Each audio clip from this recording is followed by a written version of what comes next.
మీ family future కు safe investment అంటే లాండోరా the valley, కంది, హైదరాబాద్. అధ్యక్ష, చాలా సంతోషం అధ్యక్ష. డిబేట్ ప్రారంభమైంది. మంచి చెడుల విశ్లేషణ జరగాలంటే ముందు చర్చ చేయాలి. నేను కూడా బిఏలో హిస్టరీ చేశాను. అప్పట్లో మాల్తూజియన్ థియరీ ఆఫ్ పాపులేషన్, జనాభా ఏ విధంగా ఇదవుతుందంటే ఒక ఫ్లడ్ వస్తే కొంతమంది చనిపోతారు. అప్పట్లో కలరా ఇలాంటివి వస్తే కొన్ని వేల మంది చనిపోతారు. ఫ్యామిన్ వస్తే చనిపోతారు. That is how population control కానీ బ్యాలెన్స్ కానీ అవుతుందని ఒక థియరీ. ఆ తర్వాత మనం ఆలోచిస్తే అధ్యక్ష, ఇప్పుడు ఇటీవల కాలంలో నేను ఇప్పుడు చాలామంది రిమైండ్ చేశారు. ఐఎమ్ వెరీ హ్యాపీ అధ్యక్ష. కొన్ని సంఘటనలు నేను ఆ రోజు సరే ఐటీ అవన్నీ మాట్లాడాను, కానీ ఒక సంఘటన చూస్తే అసెంబ్లీలో 96, 97 లేకపోతే ఆ ప్రాంతంలో పెద్ద ఎత్తున అసెంబ్లీ మొత్తం కండోమ్స్తో డెకరేట్ చేశాం. బయట 8 feet 10 feet కండోమ్ పెట్టాం. ఆ రోజు ప్రిడామినెంట్గా ఆంధ్రప్రదేశ్లో ఎయిడ్స్ ఉంది. మహారాష్ట్ర, ఆంధ్రప్రదేశ్ 2 ఎయిడ్స్. అక్కడి నుంచి ఈ యొక్క నేషనల్ హైవేస్ అంతా కూడా పెద్ద ఎత్తున స్ప్రెడ్ అయ్యేది. ఆ రోజు నేను ఒక మాట చెప్పాను, break silence, talk about AIDS, otherwise జాతి మనుగడకే ప్రమాదం వస్తుందని గట్టిగా చెప్పాను. చెప్తే చాలామంది అర్థం కాదనే ఉద్దేశంతో ఒక రోజంతా అసెంబ్లీ అంతా కూడా పెట్టి ఇచ్చేస్తే ఆ రోజు పరిష్కారం కాలేదు. కానీ నెక్స్ట్ ఇయర్కి ఆంధ్రప్రదేశ్ ఎయిడ్స్ ఫ్రీ స్టేట్ అయ్యే పరిస్థితి వస్తుంది. అది ఆ రోజు ఒక సంకల్పం. ఇలాంటివి ఆర్థిక సంస్కరణ చాలామంది భయపడ్డారు. నేను ఆర్థిక సంస్కరణలు మాట్లాడినప్పుడు 95, 96లో 91 ఆర్థిక సంస్కరణలు ప్రవేశపెట్టాం. ఎవరు మాట్లాడలేదు. నేను ఓపెన్గా మాట్లాడాను. నష్టం వస్తుందన్నారు, కానీ కన్విక్షన్ ఉంది, మాట్లాడాను. ఇలాంటి టెక్నాలజీ ఆ రోజు నేను మాట్లాడి సెల్ ఫోన్ కూడు పెడుతున్నా అన్నారు. ఎన్నో విధాలుగా విమర్శించారు, కానీ ఎప్పుడు నేను ఎన్నికపోలేదు. అది కూడా ప్లాన్ చేసింది. ఈరోజు మనం చూస్తే ఫ్యామిలీ ప్లానింగ్ నేనే మాట్లాడాను.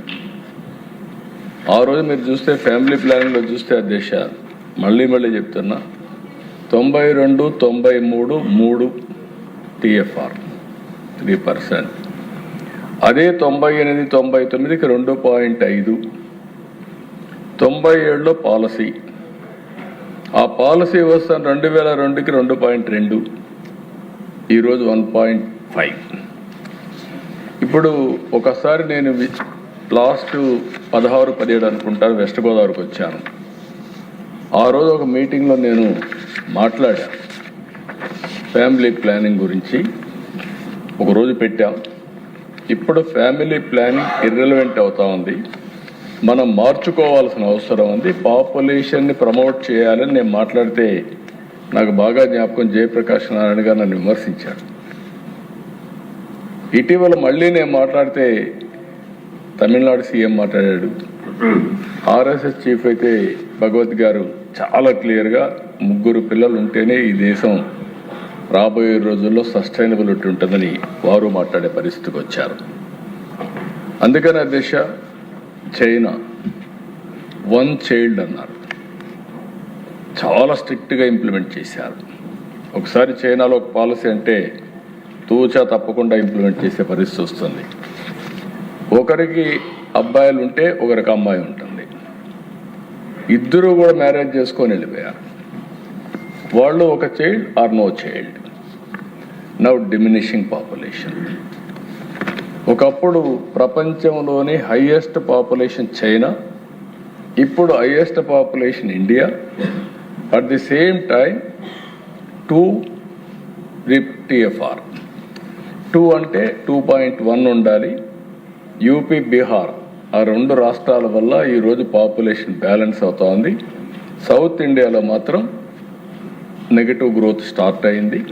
ఇదే కంటిన్యూ అయితే సౌత్ ఇండియా మొత్తం ఇప్పటికి దీని రాజకీయ కోణంలో కూడా చూస్తున్నారు అధ్యక్ష కొంతమంది, అది కూడా ఉంటుంది. రేపు పార్లమెంట్ సీట్స్ వస్తే సౌత్ ఇండియాలో సంఖ్య తగ్గిపోతుంది, దీనివల్ల ఎట్లా అని కూడా మాట్లాడుతున్నారు. అది వేరే విషయం. నేను మాట్లాడేది భవిష్యత్తు కోసం మాట్లాడుతున్నాను. అవి ఎట్లా ప్రొటెక్ట్ చేసుకోవాలనో ఆ విషయాల్లో మాట్లాడదాం. ఒకప్పుడు మనందరం మాట్లాడింది ఒకరు ముద్దు, ఇద్దరు ఓకే, ముగ్గురు వద్దు. ఆ రోజు మనం అందరం ఇదే స్లోగన్ మాట్లాడాం. ఈరోజు మనం మాట్లాడాల్సింది ఒకరు వద్దు, ఇద్దరు ఓకే, ముగ్గురు ముద్దు అనేది అందరూ కూడా మాట్లాడగలిగితే దానివల్ల అప్పుడు కంటే కూడా ఇప్పుడు కొంచెం కష్టంగా ఉంటుంది దేశం. చాలామంది చాలా రీజన్స్ కూడా చెప్పారు. ఇక్కడ ఈ హౌస్లో చర్చకు వస్తే డిఫరెంట్ ఒపీనియన్స్ వచ్చాయి. అసలు చర్చే లేకపోతే ఈ ఒపీనియన్సే రావు. ఒకరు మాట్లాడితే ఒక మాట అన్నారు, ఇప్పుడు కూడా పేదవాళ్ళు ఎక్కువ మంది పిల్లలు అంటున్నారు. ట్రైబల్స్లో ఇప్పుడు కూడా గిరిజనుల్లో ఎక్కువ మంది పిల్లలు ఉన్నారు. మొన్న ఇటీవల నేను ఏజెన్సీ ఏరియాకి పోయాను. ఏజెన్సీ ఏరియాలో చాలామంది పిల్లలు వాళ్ళు చూసినప్పుడు ఇద్దరు, ముగ్గురు, నలుగురు అంటున్నారు. కానీ బ్రిలియంట్గా తయారవుతున్నారు అక్కడ. రేపు రాబోయే రోజుల్లో స్పోర్ట్స్లో కానీ నాలెడ్జ్లో కానీ ట్రైబల్ ఏరియాలో ఉండే పిల్లలు పట్టుదల పెరిగింది, బాగా ముందుకు పోయే పరిస్థితికి వచ్చారు. ప్లేన్ ఏరియాలో కూడా పేదవాళ్ళల్లో ఇంకా అనేక కారణాల వల్ల ఇద్దరు, ముగ్గురు అమారీ పిల్లలు ఉండే పరిస్థితికి వచ్చారు. నాకు ఒకసారి చాలా చర్చ చేశాం తల్లికి వందనం కార్యక్రమంలో. కొంతమంది ఒకరికే ఇద్దాం, లేదంటే ఇద్దరికి ఇద్దాం, ఆపేద్దాం ఇవన్నీ అంటే నాకు ఇది చూసిన తర్వాత అనిపించింది, ఎంతమంది పిల్లలుంటే అంతమందికి తల్లికి వందనం కింద 15,000 ఇద్దామని నిర్ణయించుకున్నాం. దానివల్ల మనం ఏదైతే మాట్లాడుతున్నామో దీనికి కూడా చాలా పెద్ద ఎత్తున సపోర్ట్ చేసే పరిస్థితికి వచ్చింది. ఈరోజు థామస్ గారు కొన్ని విషయాలు చెప్పారు, నేను ఆ విషయం కూడా చెప్తాను. కొంతమంది మాట్లాడినప్పుడు ఒక్కొక్కరి attitude, perceptions always not realities.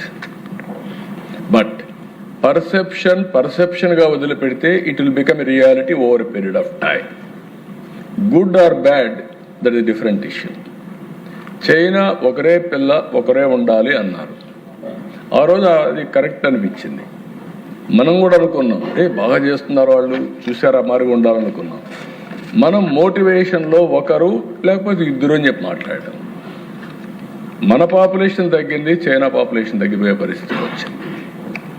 ఆ రోజు perception right, over a period of time ఆ పర్సెప్షన్ నాట్ రైట్ అనే పరిస్థితికి వచ్చాం. ఇలాంటివి చూసినప్పుడు కొంతమంది మాట్లాడినప్పుడు నేను నింది ఎక్కువ డబ్బులు ఖర్చు అవుతుంది, కొంతమంది పేదవాళ్లే ఎక్కువ మంది పిల్లల్ని చేస్తున్నారు. ఈ రెండు కాంట్రడిక్షన్స్. పేదవాళ్ళు డబ్బుల కోసం ఆలోచించడం లేదు, డబ్బులుండే వాళ్ళు చదివించాలంటే ఎక్కువ అవుతుందని ఆలోచిస్తున్నారు, పెంచాలంటే. డబ్బులు లేక కాదు, ఆలోచన విధానం. కంఫర్ట్ జోన్కి వెళ్ళిపోయాం. ఎక్కడైనా చూడండి దేశ, ఎవరైనా సరే కంఫర్ట్ జోన్కి వెళ్ళిన వాళ్ళు అక్కడి నుంచి కాంప్లసెన్సీ వస్తుంది, అక్కడి నుంచి కష్టపడేది మానేస్తాం, ఈజీగా వెళ్ళిపోయే పరిస్థితి వస్తుంది. ఈ రెండు పర్సెప్షన్స్ వాస్తవం కాదు. దాన్ని మనం ఏ విధంగా రియాలిటీకి దగ్గర ఉండాల్సిన అవసరం ఉంది. నేను ఎంటైర్లీ అగ్రీ అవుతున్నా. ఒక వర్షం చూస్తే అధ్యక్ష, మహిళలు అందరూ మాట్లాడారు. కొంతమంది విలువల గురించి మాట్లాడారు, కొంతమంది భారం ఎక్కువ అవుతుందని కూడా మాట్లాడారు.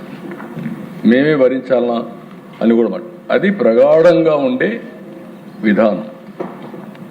ఒకప్పుడు అధ్యక్ష జనరేషన్ గ్యాప్స్ కూడా ఇవన్నీ. ఈవెన్ టుడే నాకు చాలా సంతోషం ఏంటంటే ప్రపంచంలో మహిళలకు గౌరవం ఇచ్చే ఏకైక దేశం భారతదేశం అధ్యక్ష. ఈవెన్ టుడే అమెరికాలో రాలేదు, ప్రెసిడెంట్ ఆఫ్ అమెరికా కాల. ఇక్కడ మనం 33% రిజర్వేషన్స్ ఉమెన్కి తెచ్చారు. ఎన్డీఏ ప్రభుత్వం 33% చట్టసభల్లో మహిళలకు సీట్లు రాబోతున్నాయి. ఎన్టీ రామారావు గారు వచ్చిన తర్వాతనే ఆస్తిలో సమాన హక్కు తీసుకొచ్చి ఆడపిల్లలు మగపిల్లలు సమానం అని చెప్పి తర్వాత ఒక 10 ఏళ్లలో చట్టం వచ్చే పరిస్థితికి వచ్చింది దిశ. ఇప్పుడే థామస్ గారు కొన్ని విషయాలు చెప్పారు దిశ. వ్యాసెక్టమీ, టుబెక్టమీ ఇవన్నీ కూడా మాట్లాడారు. అదే మాదిరిగా ఒక యాక్ట్ గురించి కూడా మాట్లాడారు. సి సెక్షన్ ఆపరేషన్స్ గురించి మాట్లాడారు. అదే మాదిరిగా ఆయన మాట్లాడినప్పుడు ఒకప్పుడు అధ్యక్ష నేను కూడా చూసేవాడిని, ఎవరికన్నా పిల్లలు లేకపోతే స్టిగ్మా కింద చూసేవాడిని ఊర్లో. దాంతో ప్రతి ఒక్కరూ ఏదో ఒక విధంగా పిల్లలు ఉండాలి, మనం కూడా ఏదైనా డాక్టర్ని కన్సల్ట్ చేయాలి. కన్సల్ట్ చేసి పిల్లలు కనడం అనేది ఒక సాంప్రదాయంగా పెట్టుకొని ముందుకు పోయే పరిస్థితి వచ్చింది.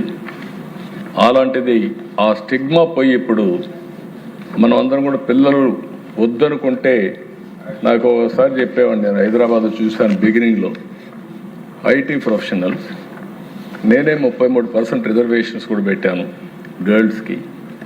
ఎడ్యుకేషన్లో ఫస్ట్ టైం ఆడపిల్లలకి 33% చదువులో ఉద్యోగాల రిజర్వేషన్స్ పెట్టాం 30 ఏళ్ళకి 25 ఏళ్ళకి ఉంటే. ఆ రోజు నేను ఇంకొక మాట కూడా చెప్పాను, ఆ రోజు నేను తీసుకొచ్చిన ఎడ్యుకేషన్ పాలసీ వల్ల దిశ బాగా చదువుకొని ఒకప్పుడు కట్నాలు ఇచ్చేవాళ్ళు, ఇప్పుడు రివర్స్ కట్నం ఇచ్చే పరిస్థితికి వచ్చారు. ఆడపిల్లలకు డబ్బులు ఇచ్చి పెళ్లి చేసుకునే పరిస్థితి వచ్చింది. అలాంటి చాలా మార్పులు వచ్చాయి దిశ. డబుల్ ఇన్కమ్ నో కిడ్స్ అనే పరిస్థితి కూడా పెట్టారు. లెట్ us ఎంజాయ్ అంటే ఇద్దరికి ఆదాయం వస్తుంది, ఇద్దరం బిజీగా ఉన్నాం, ఎవరు షేర్ చేసుకోలేం, కాబట్టి మనం సంపాదిద్దాం, ఎంజాయ్ చేద్దాం థింకింగ్ వచ్చారు. అప్పటి నుంచి కూడా నేను మాట్లాడుతున్నా. ఇప్పుడు ఆంజనేయులు గారు ఒక మాట అన్నారు, చాలా సంతోషం. నువ్వు 3 పిల్లలుంటే 3వ అబ్బాయి పుడితే వాళ్ళకి 50%, 2వ అబ్బాయికి 40%, ఒక అబ్బాయికి అయితే 10%. అప్పుడు మొత్తం సెట్ అవుతారు. నీ కష్టార్జితం కాబట్టి మీ పిల్లల్ని మీరు డిక్టేట్ చేసే పరిస్థితి వస్తుంది. I'm very happy. ఆ థింకింగ్ ప్రాసెస్ డిస్కషన్ అయితే చాలా వరకు మనకు ముందుకు పోయే పరిస్థితి వస్తుంది. దిశ వెంకట్రావు గారు గన్నవరం చెప్పాడు, ఆయన కూడా మాట్లాడినప్పుడు ఇప్పుడు చాలా వరకు మీరు ఆలోచిస్తే డబ్బులుండి కాదు, డబ్బులుండే దేశాలు కూడా సరైన సమయంలో జరుగుంటే మారుంటుందా లేదా మనం ఊహించలేము. రైట్ టైంలో ఎడ్యుకేట్ చేయగలిగితే కొంత మారేదానికి అవకాశం ఉంటుంది. ఇప్పుడు కూడా నేను చూశాను దిశ, ఇజ్రాయెల్ 3 TFR అంటే ఇన్ని టెన్షన్ నుండి ఏదున్నా కూడా TFRలో మాత్రం ఎక్కడ కాంప్రమైజ్ లేదు. 3 ఉంది. వాళ్ళకు ఉండేది 1 కోటి జనాభా. ఆ 1 కోటి జనాభాని TFR కూడా 3తో మెయింటైన్ చేసే పరిస్థితికి వచ్చారు. ఇక్కడ డబ్బులుండి నేను చేయడం లేదు, దూరదృష్టితో ఆలోచిస్తున్నాం. మనం అందరం కూడా గుర్తుపెట్టుకోవాల్సిన అవసరం, సభలో ఉండే వాళ్ళందరం ఆర్థిక ఇబ్బందులు ఉన్నాయి. నేను 4వసారి ముఖ్యమంత్రి, అనేక ఇబ్బందులతో డే టు డే గడుస్తున్నామంటే వెంటిలేటర్ మీద ఉండే ఆర్థిక వ్యవస్థ బయట తీసుకొచ్చామంటే మళ్ళీ చెప్తున్నా, దీనికి పూర్తిగా సహకరించిన నరేంద్ర మోడీ గారిని, ఆర్థిక మంత్రిని, కేంద్రాన్ని అభినందిస్తున్న దిశ. ఎందుకంటే ఆ రోజు ఆ నిర్ణయం వాళ్ళు చేయకపోయి ఉంటే ఈరోజు మనం చాలా ఇబ్బందుల్లో ఉన్నాం. కానీ ఈరోజు మనం ఆలోచించేది తాత్కాలికంగా ఇబ్బందులు ఉన్నా ఏ విధంగా అధిగమించి మనం ముందుకు పోతాం. ఈరోజు సత్యనారాయణమూర్తి గారు ఒక మాట అన్నారు, మోర్ చిల్డ్రన్ మోర్ బెనిఫిట్. చాలామంది మాట్లాడినప్పుడు కొన్ని విషయాలు చెప్పారు. దేశం జనాభా తగ్గిపోవడానికి కూడా కారణం మైక్రో ఫ్యామిలీస్. ఇప్పుడు ఏమైందంటే over a period of time సమాజంలో అనేక సమస్యలు వస్తున్నాయి. ఒకప్పుడు పెద్ద ఫ్యామిలీస్ ఉండేటివి, సెక్యూరిటీ ఒకటి ఉండేది, ఇంట్లో 5-6 మంది 10 మంది ఉండడం, పెద్దలు అడ్వైజ్ చేయడం, పిల్లలు వినడం, ఇంట్లో ఏదైనా ఒక చిన్న గొడవ పడినా సర్ది చెప్పడం, వాళ్ళందరికీ కూడా ఎక్కడికక్కడ గైడెన్స్ ఇచ్చి మెంటరింగ్ ఇచ్చి ముందుకు తీసుకుపోయే పరిస్థితి వచ్చారు. ఇప్పుడే కోవూరు ఎమ్మెల్యే గారి ప్రశాంత్ రెడ్డి గారు చెప్పినట్టు వాల్యూస్ కూడా పడిపోయే పరిస్థితి వచ్చింది దిశ. ఈవెన్ టుడే ప్రపంచంలో ఫ్యామిలీ విలువలుండే ఏకైక దేశం భారతదేశం దిశ. ఆ గౌరవం ఉంది, ఆ విలువలు ఉన్నాయి. ఇప్పుడిప్పుడు విలువలు పడిపోయే పరిస్థితి వస్తూ ఉంది. దాన్ని కూడా మనం కాపాడుకోవాల్సిన అవసరం ఉంది. అందుకే నేను ఇప్పుడు ఆలోచించిన దిశ, బిగ్ ఫ్యామిలీస్ మోర్ బెనిఫిట్స్. ఇటీవల కాలంలో మనం అందరం ఏం చేస్తున్నాం అంటే, పెన్షను ఒక ఇంటికి ఒకటి, ఇల్లు ఇంటికి ఒకటి, రేషన్ 5 కేజీలు మనిషికి, మ్యాక్సిమం 25 కేజీలు సిలి. అంటే 7 మంది ఉంటే 25, ముగ్గురుంటే 15, ఒకరుంటే 5 ఇచ్చే పరిస్థితికి వచ్చాం. అదే కానీ 7 మంది ఉండే వాళ్ళకి 35 కాకుండా 40 కేజీలు ఇస్తే ఆ ఇన్సెంటివ్ కన్నా ఊర్లో వాళ్ళందరూ కలిసి ఉంటారు. ఇప్పుడు మనం ఇల్లు కడుతున్నాం. ఇల్లు కడితే 5-6 మంది ఉంటే ఒకే బెడ్రూమ్. దీంతో ప్రతి ఒక్కరూ ఇంకొక ఇంటికి అప్లికేషన్ పెట్టుకొని డివైడ్ అని చూపించుకోవడం, నోటి పోవడం జరుగుతున్నాయి. అందుకే నేను ఆలోచించేది, ఎక్కువ మంది ఉంటే 2 బెడ్రూమ్ హౌస్ ఇద్దాం, ఇంకా ఎక్కువ మందిని 3 బెడ్రూమ్ హౌస్ ఇద్దాం, పెద్ద కుటుంబాలను ప్రోత్సహిద్దాం, పాలసీస్ అన్నీ రివ్యూ చేద్దాం. అప్పుడు ఇంట్లో కూడా పెద్దవాళ్ళు ఉంటే పిల్లలు చూసుకుంటారన్న ఆలోచనతో ఆటోమేటిక్గా పిల్లలు కూడా కనడం కానీ దీనికి కూడా ప్రోత్సహించే పరిస్థితి వస్తుంది. అందుకే తొందరలో we will revisit all our policies.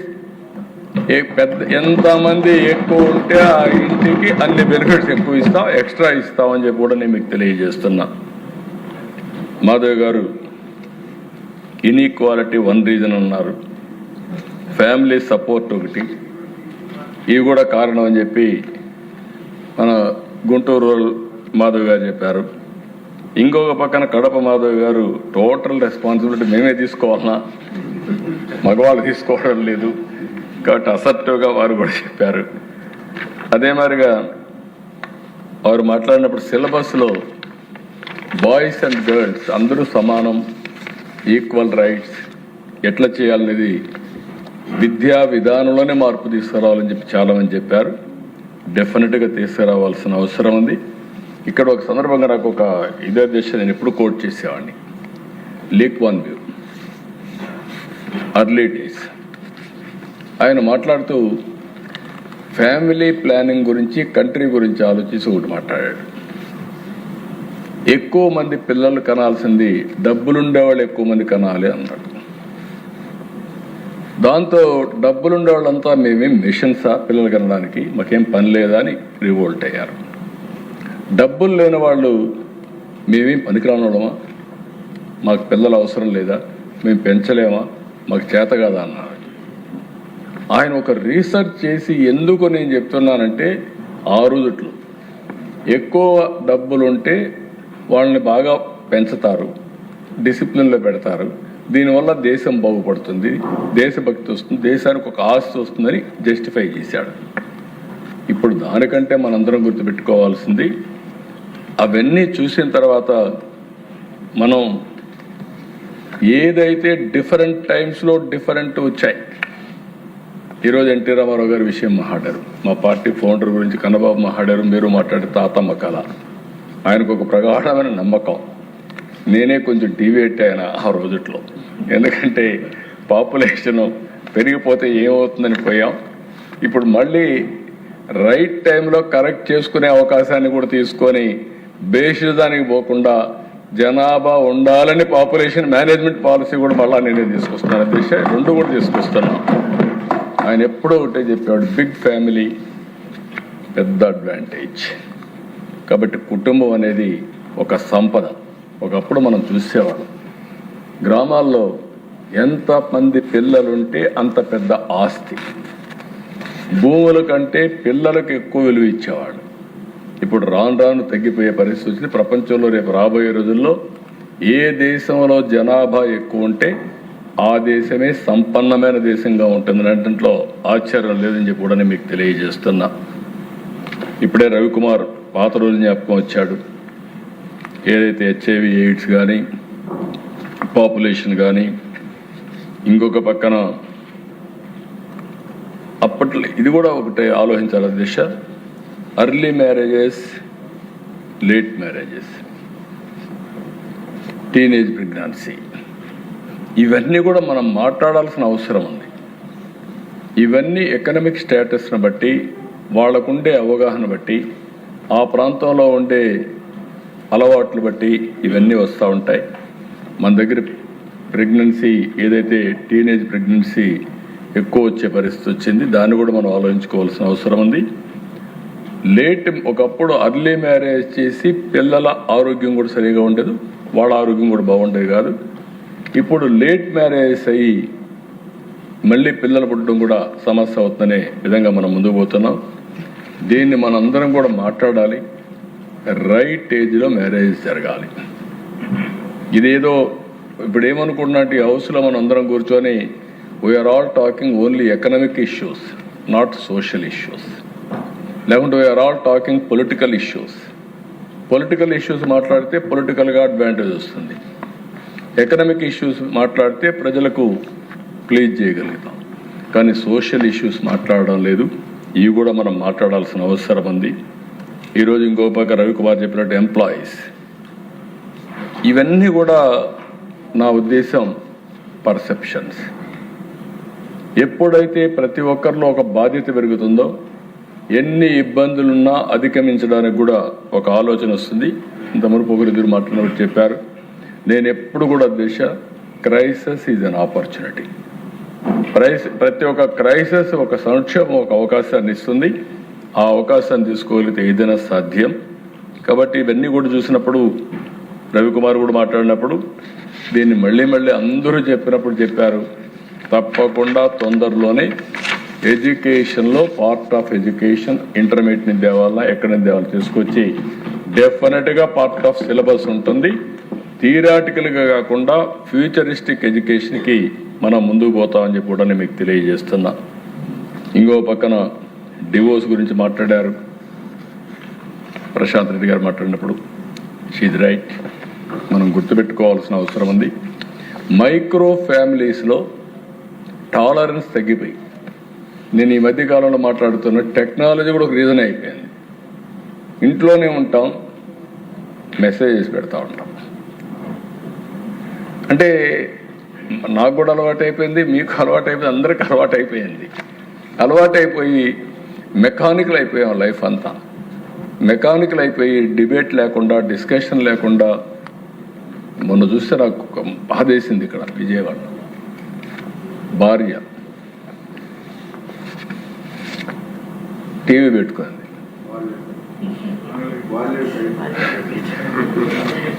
TV పెడితే భర్త ఎక్కువ సౌండ్ తగ్గించుకున్నాడు.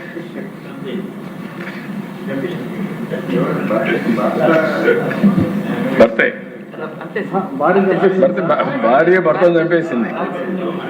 అంటే సౌండ్ తగ్గించామంటే మంగళగిరి లోకేష్ కూడా మాట్లాడాలా. అంటే మీరు అర్థం చేసుకోవాల్సిన దిశ టాలరెన్స్. ఇప్పుడు నన్ను ఎవరిని అన్నారనుకో, నన్ను అంటాడా అనుకుంటే అడిగి అయిపోయింది ఇంకా. కానీ ఆ టాలరెన్స్ పోయేసి ఈ సమస్యలని వస్తున్నాయి. అందులో ఈ మధ్య యంగ్స్టర్స్లో కానీ సమాజంలో కానీ ఇది ఒక పెద్ద సమస్యగా తయారయ్యే పరిస్థితి వచ్చింది. స్టబన్గా ఉండాలి, ఫర్మ్గా ఉండాలి, కానీ అట్ ది సేమ్ టైం ఏది రైట్ ఏది రాంగ్ డిస్కషన్, డిబేటు ఇవన్నీ జరగాల్సిన అవసరం ఉంది. ఇంకొక పక్కన విష్ణుకుమార్ రాజు గారు కొంత టైం ఇవ్వాలి, ఇప్పుడే మీరు పెట్టేదండి అని కూడా మాట్లాడారు. ఇది రైట్. ఏది పెట్టినా కూడా రీజనబుల్ టైం ఇచ్చి గెస్టేషన్ పీరియడ్ ఇచ్చి మనం చేయాల్సిన అవసరం. లోకల్ బాడీస్ ఇవన్నీ డెఫినెట్గా ఇవన్నీ కూడా ఆలోచిద్దాం. రెండోది కూడా మీరు అడిగారు, 25,000 ఇస్తున్నారు ఇద్దరికి ముగ్గురు పిల్లలకి, అదే సమయంలో 1,000 రూపాయలు కూడా ఇస్తారని మూడో చైల్డ్కి. అది కూడా నేను ఆలోచిస్తాను. అవి కూడా ఆలోచించి డిబేట్ చేద్దాం. నాకు డబ్బులుంటే దీనికంటే మించిన ప్రోగ్రాం లేదు. జనాభా ఉంటేనే మనం సర్వీస్ చేసేది. మనకుండే 5 కోట్ల జనాభా తగ్గకుండా పాపులేషన్ కానీ ప్రాపర్గా మేనేజ్ చేయగలిగితే ప్రపంచంలోనే శాశ్వతంగా తెలుగు జాతి శక్తివంతమైన జాతిగా తయారవుతుంది. నాకు అనుమానం లేదు. దానికి ఏం చేయాలో మనం వర్కౌట్ చేద్దాం. ఇప్పుడే విజయనగరం ఎమ్మెల్యే అదితి గారు కూడా చెప్పారు. అయితే ఇక్కడ కన్విక్షన్తో మనం చేసినప్పుడు వ్యక్తులు ముఖ్యం కాదు, సమాజం ముఖ్యం. దానికి ముందుకు పోవాల్సిన అవసరం ఉంది. చంద్రబాబు నాయుడు గారు చెప్పినట్టు ఫేజ్ 1 జీరో పవర్టీ, ఫేజ్ 2 ఆర్థిక అసమానతలు తగ్గించే సమాజం. We are all working not for big అంటే బిలినియర్స్ మిలినియర్స్ కోసం కాదు. మనం పోరాడేది, మనం చేసేది పబ్లిక్ పాలసీస్. ఈ పవిత్రమైన దేవాలయంలో ప్రజాహితం కోసం పనిచేస్తాం, పేదవాళ్ళ కోసం పనిచేస్తాం. ఆర్థిక అసమానతలు తగ్గించి ఎలాంటి సొసైటీని చూడాలనుకుంటున్నామో అది చేసే శక్తి మనకుంది. ఎన్నో ఏళ్ళు పడదు, 25 ఏళ్లకు మునుపు అధ్యక్ష, ఇప్పుడు కూడా నాకు జ్ఞాపకం. ఆంధ్రప్రదేశ్ రాష్ట్రం వెనుకాల టెక్నాలజీలు ఎక్కడా లేవు. ఆ రోజు టెక్నాలజీకి ప్రాధాన్యత ఇచ్చాం, విజన్ 2020 తయారు చేశాం. ఈరోజు హైయెస్ట్ పర్ క్యాపిటల్ ఇన్కమ్కు చిరునామా తెలంగాణ రాష్ట్రం. బెస్ట్ లివింగ్ స్టాండర్డ్స్ ఉండే సిటీ హైదరాబాద్ సిటీ. అది ఆ రోజు ఫౌండేషన్ ఇచ్చాం, ఈరోజు రియాలిటీ అయింది. ఒక్క ఐటీ పాలసీ ప్రపంచంలో హైయెస్ట్ పర్ క్యాపిటల్ ఇన్కమ్ ఎవరంటే దానికి చిరునామా తెలుగు వాళ్ళు. ఇవన్నీ సాధ్యమైనాయంటే ఈరోజు మనం అనుకున్నది రాబోయే 20-30 సంవత్సరాల్లో పెను మార్పులు వస్తాయి. నేను అందుకే మళ్ళీ చెప్తున్నా, భవిష్యత్తులో నేను ఊహించిన సమాజం ఆర్థిక అసమానతలు తగ్గి హ్యావ్స్ అండ్ హ్యావ్ నాట్స్ మధ్యలో అందరికీ మెరుగైన జీవన ప్రమాణాలుండే సమాజమే ఒక సుస్థిరమైన సమాజం. ఆ సమాజం కోసమే ఈ పవిత్రమైన దేవాలయంలో ఈ యొక్క అసెంబ్లీలో చట్టాలను చేస్తాం, పబ్లిక్ పాలసీస్ రూపొందిస్తామని చెప్పి కూడా నేను మీకు తెలియజేస్తున్నా. ఇంకొక పక్కన మా కాళశ్రమిలో చెప్పాడు దేశ, డెఫినెట్గా యూ విల్ హ్యావ్ 3 చిల్డ్రన్. కాబట్టి అది is right. Psychology is important. Debate చేసినప్పుడు అవన్నీ కూడా బయట వస్తూ ఉంటాయి. రామాంజలి గారు చాలా స్పష్టంగా చెప్పాడు, సంతానమే సంపద, అది వాస్తవం. ఇంకొక పక్క విజయ్ కుమార్ ఎప్పుడు కూడా థాట్ ప్రాసెస్, మనం ఇఫ్స్ అండ్ బట్స్ ఎప్పుడూ ఉంటాయి. రోడ్డు మీద పోతే యాక్సిడెంట్ అవుతుంది అనుకుంటే రోడ్డు మీద పోవడం మానేస్తాం. రోడ్డు మీదకి పోవాలి, జాగ్రత్తలు తీసుకోవాలి. ఈ పాలసీ అచీవ్ చేయాలి, ఏం చేయాలో మనం ఆలోచించాల్సిన అవసరం ఉంది. దానికి కూడా మీరు చెప్పినట్టు 1 సంవత్సరం దీన్ని అమలు చేస్తే కొన్ని అవుట్కమ్స్ వస్తాయి. దాన్ని బేస్ చేసుకొని మళ్ళీ ముందుకు పోతామని చెప్పి నేను మీకు తెలియజేసుకుంటూ, కొండబాబు కూడా చాలా క్లియర్గా మన ఆలోచన విధానాలు వేస్ట్ టు ఎనర్జీ కింద వేస్ట్ని సంపద క్రియేట్ చేయడం, సర్క్యులర్ ఎకానమీ, ఇవన్నీ కూడా మాట్లాడారు. వారిని కూడా అభినందిస్తూ, ఇంకొక పక్కన ఈరోజు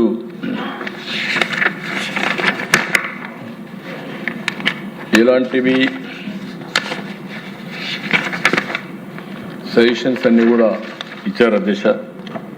అల్టిమేట్గా ఒక మంచి చర్చకు ప్రారంభించాం, మంచి సంకల్పానికి నాంది పలికాం. ఈరోజు మనకు తెలియదు కానీ చరిత్రలో ఈ అసెంబ్లీలో చిరస్థాయిగా ఉంటుంది. భారతదేశంలో మొట్టమొదటిసారిగా పాపులేషన్ మేనేజ్మెంట్ కోసం చర్చించిన సభ ఆంధ్రప్రదేశ్ చట్టసభ.